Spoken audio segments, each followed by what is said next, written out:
Hello दोस्तों, आप सभी का स्वागत है केजी क्लासेस के इस न्यू वीडियो में। तो दोस्तों, आज हम आपको कक्षा 10 की रियल नंबर यानी वास्तविक संख्या की वीडियो में आगे बढ़ते हैं। हम 1.2 का अपने क्वेश्चन नंबर 4 की ओर चलेंगे। हमारा क्वेश्चन नंबर 4 आपकी स्क्रीन पे आ रहा होगा, देखिएगा कि एचसीएफ 306 और 657 बराबर 9 दिया है।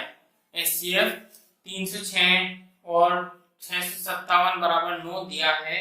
एलसीएम 306 और 657 का ज्ञात कीजिए, यानी एलसीएम ज्ञात करना है हमें 306 और 657 का, और हमें एचसीएफ दे रखा है 9। ठीक है, तो क्वेश्चन नंबर 4, ठीक है, तो 306 और 657 का एचसीएफ क्या दे रखा है 9। ये हमारा क्या है, एचसीएफ। ठीक है, और हमें ज्ञात क्या करना है, एलसीएम ज्ञात करना है। क्या,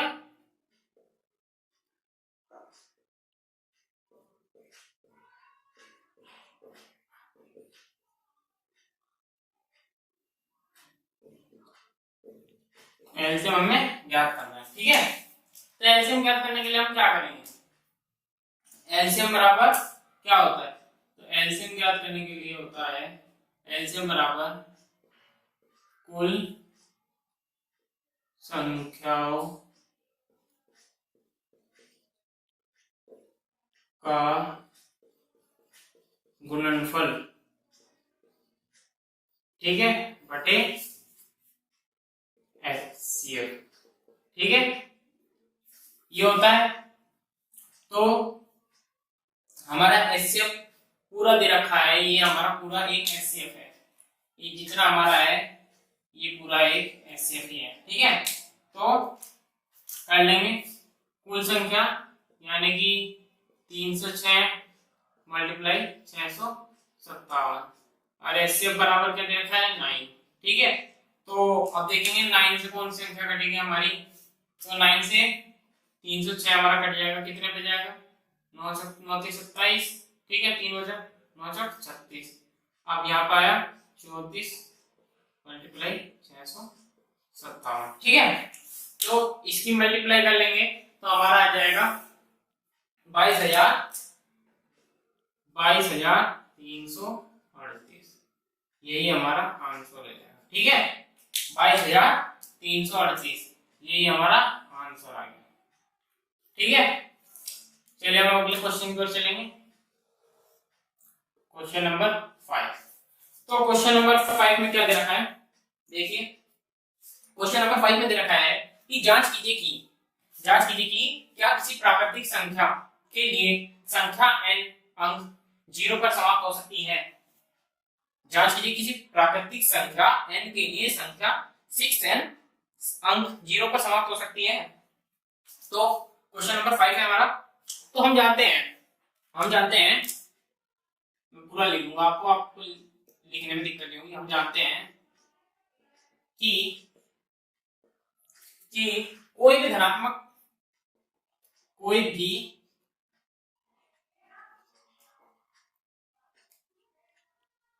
धनात्मक प्राकृतिक संख्या जो शून्य पर समाप्त होती हो, धनात्मक प्राकृतिक संख्या जो शून्य पर समाप्त होती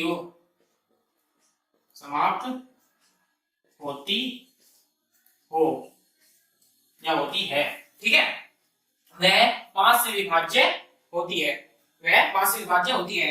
इसलिए उसके अभाज्य गुणनखंडों में अभाज्य संख्या 5 होनी चाहिए।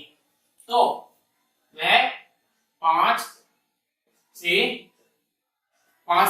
वह संख्या विभाज्य होती है, यानी कि कटती है, विभाज्य होती है। इसलिए उस संख्या में उसके अभाज्य गुणनखंडों में अभाज्य संख्या 5 होनी चाहिए। इसलिए उसके अभाज्य गुणनखंडों में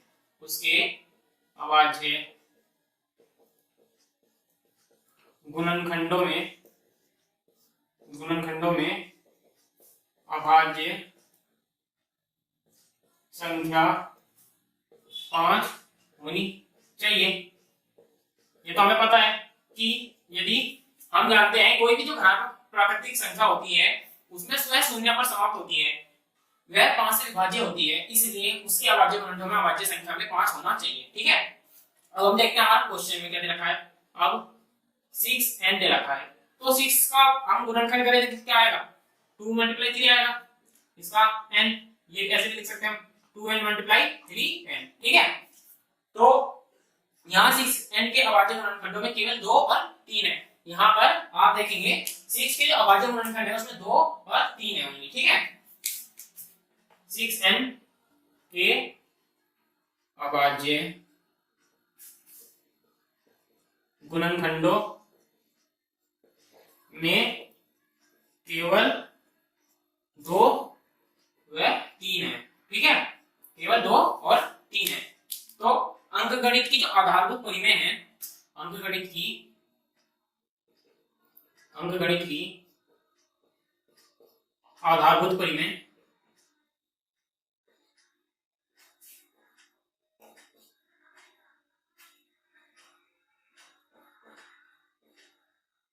जो हमारी अंकगणित की आधारभूत परिमेय है उसके परिमेय है उसके अनुसार परिमेय के अनुसार ये गुणनखंड अद्वितीय है। यह गुणनखंड क्या है, अद्वितीय है। ठीक है, यह गुणनखंड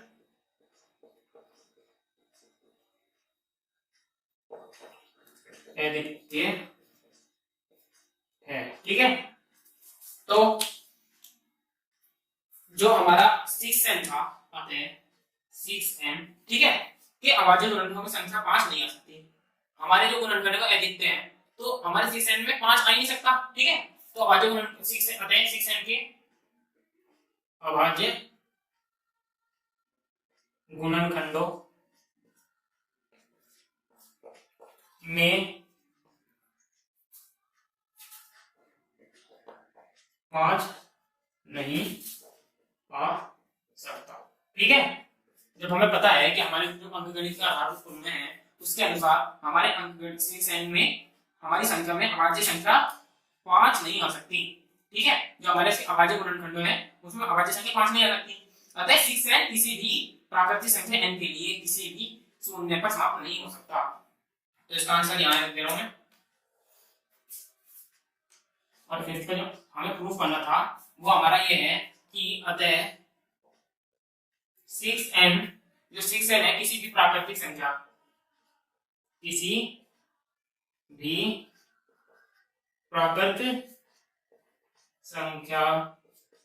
संख्या n के लिए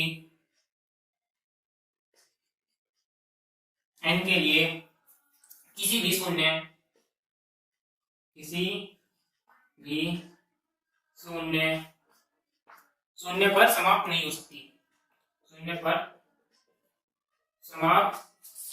हो सकती। ठीक है, हमें पता है, हमें ये सिद्ध करना था कि क्या यह शून्य पर समाप्त हो सकती है, तो हमने ये सिद्ध कर लिया कि यह हमारी शून्य पर समाप्त नहीं हो सकती। ठीक है, कर लेंगे, फिर हम अपने अगले क्वेश्चन की ओर चलेंगे। तो चलिए दोस्तों हम अपने अगले क्वेश्चन की ओर चलते हैं। हमारा अगला क्वेश्चन दे रखा है कि व्याख्या कीजिए कि, आपकी स्क्रीन पर आ रहा होगा, व्याख्या कीजिए कि 7 × 11 7 × 11 × 13 प्लस 13 और 7 × 6 7 × 6 × 5 × 4 × 3 × 2 × 1 प्लस 5 भाज्य संख्याएं क्यों हैं? यह हमारी भाज्य संख्याएं क्यों हैं? ठीक है, हमें यह सिद्ध करना है कि हमारी भाज्य संख्याएं क्यों हैं। तो हम पहली संख्या लेंगे। पहली संख्या क्या है हमारी? पहली संख्या है 7 × 11 × 13 प्लस 13। ठीक है, तो पहले हम मल्टीप्लाई करते हैं। सबसे पहले हमें बोर्ड मास के नियम का पता है कि पहले सबसे पहले डिवाइड फिर मल्टीप्लाई फिर माइनस फिर प्लस होता है। तो हम पहले इसमें मल्टीप्लाई कर लेंगे। तो 7 और 11 की मल्टीप्लाई करेंगे 77, ठीक है, और 77 में हम 13 की मल्टीप्लाई करेंगे तो क्या आ जाएगा 3 7 21, तो 1 हासिल होगा 2, 3 7 21 और 2 23, ठीक है, 107 107, यहाँ पर जाएगा हमारा 1 0 हासिल लगा 1, 9 और 1 10, 1001, ठीक है। तो 1001 प्लस 11। अब आप देखेंगे कि आप यहां देखेंगे कि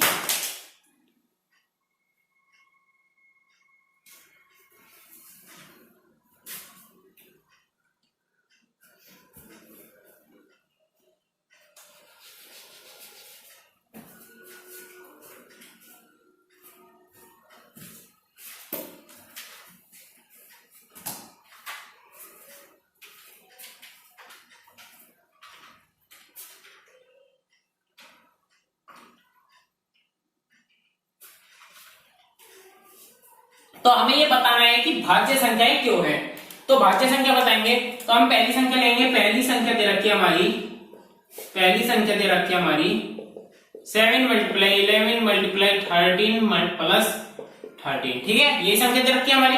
तो 13 को हम कर लेंगे इधर, ठीक है, इसे ब्रैकेट में कर लेंगे, इनकी मल्टीप्लाई करके आ जाएगा हमारा क्या आएगा 13, इसकी करेंगे 43 की मल्टीप्लाई तो हमारा 1001 आएगा, ठीक है। अब आप देखेंगे 101 क्या हमारा 13 से कट सकता है? 101 क्या हमारा 13 से कट सकता है? हाँ कट जाएगा, देखिएगा 13 कम 13, 13 दूनी 26, 13 43, 13 52, 13 पंजे 65, 13 से 78, 13 सत्ते 91, 13 सत्ते 91, 9 बचा, 13 सत्ते 91,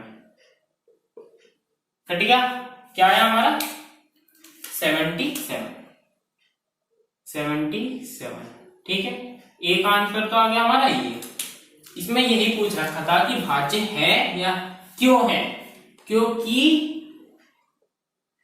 जो हमारी मल्टीप्लाई करके संख्या आई ये हमारी 13 से कट जाती है, इसलिए यह संख्या कट के बराबर बिल्कुल कट रही है, तो इसलिए यह संख्या हमारी भाज्य संख्या है, ठीक है। तो यह संख्या हमारी क्या होगी, भाज्य हो गई, ठीक है। अब दूसरी संख्या क्या दे रखी है, दूसरी संख्या दे रखी है हमारी, दूसरी संख्या देखेंगे क्या दे रखी है 7 multiply 6 multiply 7 multiply 6 multiply 5 multiply 4 multiply 3 multiply 2 multiply 1 plus 5, तो 5 को इधर कर लेंगे, इन सब की मल्टीप्लाई करेंगे 7 पंजे 7 42, 42 पंजे। एक काम करते हैं, इनकी एक बार में पूरी मल्टीप्लाई करके देखते हैं, करिए 7 multiply 6 multiply 5 multiply 4 multiply 3 multiply 2 multiply 1, ठीक है। और इसे हम डिवाइड किससे करेंगे, फिर 5 से, तो हमारा आएगा क्या आएगा, आगे आपका मैं बताता हूं, इसका आएगा हमारा 5040, इसका ये आ गया हमारा 7 42, 42 पंजे 210, 42 पंजे 210 हो गए, 210 चौक 840, 840 दिया, 825 8 40, 8 दिया 8 16 8 24, ठीक है। तो 810 840 4 25, ठीक है, 25 दूनी तो इसका हो गया 5040, 2520 और 2520 का वो कर देंगे मल्टीप्लाई 2 में, तो क्या आएगा 5040, हाँ। अब इसे हम 5 से काट के देखते हैं, सिंपल है, आखिरी में 0 आ रहा है तो ये 5 से जरूर कट जाएगा, तो काट के दिखा देता हूं मैं तब भी आपको। 5 से काटेंगे 5 बन जाए 5, ठीक है, 0 आ गया, इसे काटेंगे 8 पे कट जाएगा, यहाँ पे एक और 0, मैं आपको यहाँ पे काट देता हूं, 5 10 जा 50, 5 10 जा 50, ये कट गया, 40 उतार लिया, 5 8 गया, ये इससे कट गया, तो इस पर कटेगा 1008 पे, क्योंकि हम इस संख्या को नीचे उतार रहे हैं तो इसलिए ऐसे कटेगा, तो 5 8 या 40, ये कट गया, 1008 आ गया, तो इसका क्या है 1008। ठीक है, अब इसे हमारा पूछ रखा था कि यह भाज्य क्यों है, यह भाज्य संख्या है। देखिए भाज्य संख्या वह संख्या होती है जो 2 से कट जाती है। ठीक है, तो भाज्य संख्याएं वो होती हैं जो हमारी 2 से और 3 से कट जाती हैं, यानी कि रेशनल नंबर्स। तो यह हमारी भाज्य संख्याएं हो गई। ठीक है, भाज्य संख्याएं क्यों है ये पूछ रखा था हमारी। जो संख्याएं कट जाती हैं वो भाज्य संख्या हो जाती है। ठीक है, तो ये संख्या कट गई तो ये भी कट गई, तो ये दोनों भाज्य संख्या हो जाएंगी। ठीक है, अगला क्वेश्चन करेंगे। अगला क्वेश्चन क्या है, क्वेश्चन नंबर 7। तो चलिए हम अपने अगले क्वेश्चन को करते हैं। हमारा क्वेश्चन नंबर 7 में दे रखा है कि किसी खेल के मैदान में चारों ओर एक वृत्ताकार पथ है, गोलाकार यानी वृत्ताकार व्रत का आकार का पथ है। इस मैदान का एक चक्कर लगाने में सोनिया को 18 मिनट लगते हैं। सोनिया को 18 मिनट, ठीक है, 18 मिनट लगते हैं। और जबकि इसी मैदान का एक चक्कर लगाने में रवि को 12 मिनट लगते हैं। रवि को कितने लगते हैं 12 मिनट। ठीक है, और मान लीजिए कि वे दोनों एक ही समय पर एक ही स्थान पर चलना प्रारंभ करके एक ही दिशा में चलते हैं। कितने समय बाद वे एक पुनः प्रारंभिक स्थान पर मिलेंगे। हमें ज्ञात करना है वह कितने समय बाद पुनः प्रारंभिक स्थान पर मिलेंगे। तो हम करते हैं अपना क्वेश्चन। हमारे क्वेश्चन में 18 और 12 दो दे रखा है, सोनिया का मिनट और रवि का चक्कर पूरा करने का मिनट। तो हम इन दोनों का एलसीएम निकाल लेंगे, एलसीएम कर लेंगे इनका हम दोनों का। तो एलसीएम करेंगे तो 18 और 12, इसका हमें पता है 2 2 3 1। इसका करेंगे 2 9 3 3 1। तो इसका क्या आया 18 का और 12 का। 18 का आया 2 × 3 का स्क्वायर लिख सकते हैं हम, इसमें 2 का स्क्वायर मल्टीप्लाई 3। ठीक है, ये हो गया। अब हम आगे कर लेंगे कि हमें पता है एलसीएम बराबर अभाज्य गुणनखंडों में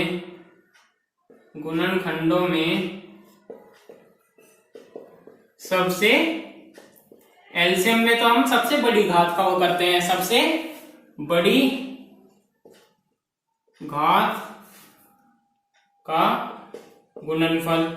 ठीक है, गुणनफल एलसीएम ज्ञात करने के लिए हम अभाज्य संख्याओं के सबसे बड़ी घात का गुणनफल करते हैं, और एचसीएफ ज्ञात करने के लिए यानी कि हम में से ज्ञात करने के लिए हम सबसे छोटी घात का गुणनफल करते हैं। तो सबसे बड़ी घात कौन कौन सी है इसमें, दो हैं, 3 का स्क्वायर और 2 का स्क्वायर। ठीक है, तो कर लेंगे हम 3 का स्क्वायर मल्टीप्लाई 2 का स्क्वायर। तो क्या आएगा 3 दिया 9। पहले मैं यहां से सोल्व करता हूं, 3 मल्टीप्लाई 3 मल्टीप्लाई 2 मल्टीप्लाई 2। तो 3 3 या 9 मल्टीप्लाई 2 2 या 4, 9 4 या 36। हमें दोनों को प्रारंभिक स्थान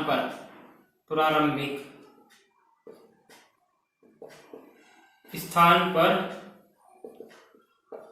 मिलने का समय, दोनों के जो प्रारंभिक स्थान है उनको मिलने का जो समय है वो है बराबर 36 मिनट। ठीक है, 36 मिनट है, वे दोनों प्रारंभिक स्थान पर पुनः मिलेंगे, यही हमारा आंसर है। तो दोस्तों हमारी यहाँ पे एक्सरसाइज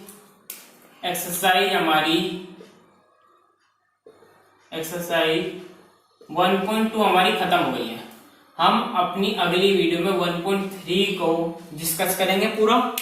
तो दोस्तों अगर आपको मेरी वीडियो पसंद आई तो मेरी वीडियो को लाइक और हमारे चैनल को सब्सक्राइब कर दें और मेरी वीडियो को शेयर जरूर करें। ताकि और स्टूडेंट्स को अपनी स्टडी मजबूत करने का समय मिले और समय से आप अपने सारे चैप्टर कंप्लीट करते रहे। चलिए मैं आपको परमानेंट अब क्लासेस देने लगूंगा यूट्यूब पे। हमारी ऑनलाइन क्लास चल रही है, आप मुझे टेलीग्राम, फेसबुक, इंस्टाग्राम पे ज्वाइन कर ले। केजी क्लासेस के नाम से आईडी बना रखी है। और हमारा यहाँ पे पार्ट 3 हमारा खत्म हो गया। हम अपनी एक्सरसाइज 1.3 स्टार्ट करेंगे अगले वीडियो में। और अगर आप हमारे चैनल पर नए हैं तो हमारे चैनल को सब्सक्राइब जरूर कर लें।